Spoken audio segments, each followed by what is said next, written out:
আসসালামু আলাইকুম প্রিয় আমার ড্রাইভার সাহেবগণ, আমি আপনাদেরকে উদ্দেশ্য করে একটি কথা বলতে চাই। আমরা যখন রাস্তার ছাদ প্রান্তে গাড়ি থেকে যাত্রী ওঠানামা করি এবং অস্থায়ী ভিত্তিক গাড়ি পার্কিং করি, সেই বিষয়গুলো আমাদের অবশ্যই লক্ষ্য রাখতে হবে যেন আমরা কখনো জেব্রা ক্রসিংয়ের উপরে গাড়ি রেখে যাত্রী ওঠানামা না করি এবং জেব্রা ক্রসিংয়ের উপরে গাড়ি অস্থায়ীভাবে পার্কিং না করি। কেননা জেব্রা ক্রসিং এটি হলো পথচারীর অগ্রাধিকারের জন্য।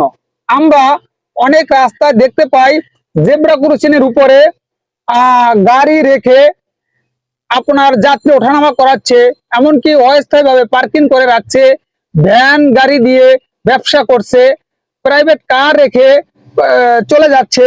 ড্রাইভার সাহেবগণ, মনে রাখবেন, সবচেয়ে বড় আদালত হলো নিজের বিবেক। আমরা এই জেব্রা ক্রসিং দিয়ে আপনার মা, আপনার বোন, আপনার সন্তান, আমাদেরই আত্মীয় স্বজন, আমাদেরই ব্লাডের ভাই বোন, এরাই কিন্তু জেব্রা ক্রসিং পার হয়ে রাস্তার এই পার থেকে ওই পার যাওয়া আসা করে। কিন্তু আমরা এই জেব্রা ক্রসিংটাকে কখনো গাড়ি পার্কিং করে জেব্রা ক্রসিং এর উপরে ব্রেক করে যাত্রী ওঠানামা করব না। আর আমাদের এরকমের সচেতনমূলক ভিডিও পেতে আমাদের পেজটিকে ফলো করে পাশে থাকবেন।